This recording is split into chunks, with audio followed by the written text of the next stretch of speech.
Donc une petite lecture niveau JLPT N5 comme d'hab. Merci à tous ceux qui me soutiennent via les abonnements Twitch. Et si toi tu veux me soutenir et que t'as pas de me soutenir et que t'as pas de thune, c'est facile. Un petit like, un commentaire, un petit follow un peu partout, ça marche très bien aussi.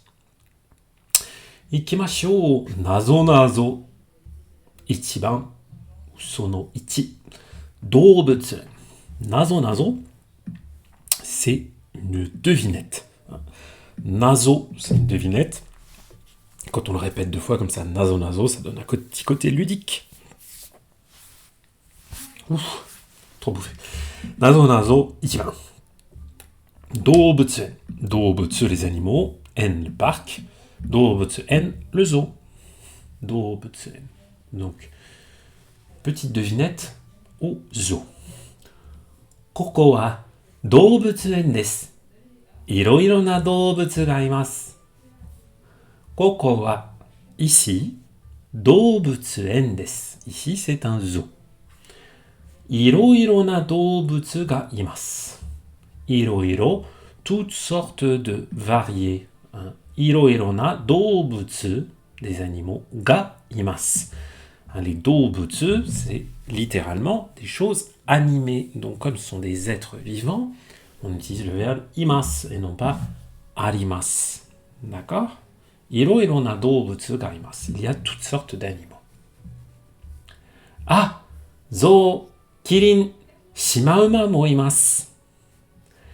Zoo, l'éléphant. Kirin, la girafe. Shimauma, le zèbre. Mo imasu. Mo également. Donc il y a aussi, il y a même des éléphants, des girafes et des zèbres. Truc intéressant, le mot shimauma. Vous connaissez probablement Uma, le cheval. Mais vous connaissez peut-être pas le shima. Alors il y a un mot shima qui veut dire l'île, mais c'est pas ce shima-là. Là, le shima qu'on a ici, ça veut dire les rayures. Shimauma, ça veut littéralement dire le cheval rayé. Un zèbre, c'est un cheval rayé. Exactement, Mofuji, tu l'avais. Zou wa mimi ga ookikute hana ga nagai desu. Zou wa, les éléphants, mimi ga ookikute. Mimi, les oreilles. Mimi ga ookikute. Là, on a la forme en T appliquée à l'adjectif oki, grand. Donc, leurs oreilles sont grandes, ils ont de grandes oreilles. Mimi ga, marque du sujet. Mimi ga oki, leurs oreilles sont grandes. Okikute. Donc là, cette forme en T nous permet de dire quelque chose et d'ajouter quelque chose après. Hana ga nagai desu. Hana, le nez, donc la trompe. Hana ga nagai desu. Leur nez est long. Nagai desu. Petite remarque aussi, là vous voyez que les noms sont en katakana. C'est très fréquent quand on parle des animaux, des insectes, la faune et la flore. Il existe aussi des kanji pour écrire ces noms d'animaux. Mais là, on est en katakana. Ce ne sont pas des mots d'origine étrangère, mais voilà, tout ce qui est faune et flore, on peut, pour leur côté scientifique, on peut les voir écrits en katakana. Kirin wa ashi mo kubi mo nagai desu. Kirin wa, donc la girafe, ashi mo kubi mo, aussi bien les jambes, ashi, et le cou, kubi. Un kubi, c'est le cou jusqu'à la tête. Kubi mo nagai desu. Là, vous voyez que le mot, il est répété deux fois. Quand on énumère comme ça des choses, on va dire ceci et cela également, on va mettre mot à chaque fois. Ashimo, kubimo. Tout autant les jambes que le cou sont longs. Shimauma wa karada ga shiro to kuro no shima. Omoshiroi desu ne. Shimauma wa, donc le zèbre. Karada, le corps. Karada ga shiro to kuro no shima. Shiro, blanc. Kuro, noir.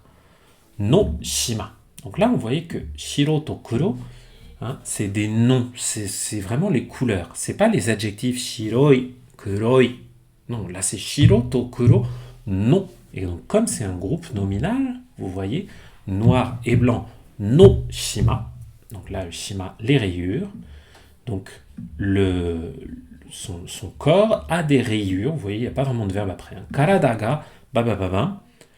On pourra avoir un des après à la fin. Hein. Shiro to kuro no shima des. Bon, ils l'ont pas mis. On n'a pas vraiment besoin. Hein, puisque vous savez, des, c'est pas critique à la compréhension de la phrase. Hein. C'est plus une marque de politesse qui, pour les phrases, voilà, terminer une phrase descriptive. Mais karada ga shima to kuro no shima. Karada ga shiro to kuro no shima, la phrase n'est pas encore grammaticalement. Hein. On n'a juste pas vraiment besoin de verbes pour décrire des choses, des états en japonais. Omoshiroi desu ne, comme c'est intéressant. Ah, kame mo imasu. Kame. Là, d'ailleurs, kame. Je vais vérifier l'accent sur kame. Hein? Kame. Kame. Kame. Hein? On descend. Kame. C'est pas kame. Kame. Non.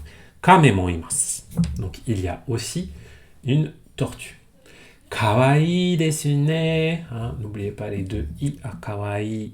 Hein? Elle est mignonne comme tout. Et ça, c'est un mot pas facile à retenir. J'ai eu beaucoup de mal à le retenir. Rakuda. Rakuda. Le chameau ou le dromadaire. Je vous avoue, je ne suis pas totalement certain. Et oui, le kame, comme dans kame sennin. Dooms dans le chat. Hein, le kame sennin. Sennin, ça veut dire l'ermite. Donc l'ermite à la grenouille. Rakuda mo imasu. Chikaku de miru to ookii desu ne. Aha. Chikaku de miru to. Chikaku de près. Hein. Chikaku, proche. Chikaku de, donc quand on est près et qu'on le regarde, miru to. Hein, là, c'est le to. Vous voyez qu'il est suivi d'une petite virgule, ce qui nous aide à comprendre quel est son sens. Hein. Là, c'est le sens de quand ceci, si ceci, quand ceci ou cela arrive. Donc, quand on le regarde de près, si on le regarde de près, ookii desu ne, hein, il est grand. Hein. Ookii desu ne, avec ce petit nez de connivence, n'est-ce pas? Hein. On suppose que son interlocuteur est du même avis que soi. Ah, sai mo imasu. Eh, ce mot-là, je l'avais complètement oublié. Je vais me l'ajouter. Sai, le rhinocéros. Hop. Rien à voir avec un certain chanteur coréen. Sai mo imasu. Il y a aussi un rhinocéros. Kakkoi desu ne. Kakkoi. Hein, tout à l'heure, on avait kawaii, qui veut dire quelque chose de mignon, d'adorable.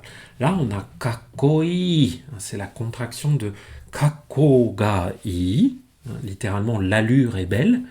Ça veut dire, voilà, être un peu classe, avoir fière allure. Souvent, ça va se dire de personnes plutôt, d'individus plutôt masculins. Hein, on ne va pas vouloir dire qu'ils sont kawaii. Mais kakkoi, voilà, il est classe. Il a la classe. Kakkoi desu ne. Dewa, koko de mondai desu. Sur ce, dewa, eh bien, hein, koko de, maintenant. Enfin, koko, c'est ici.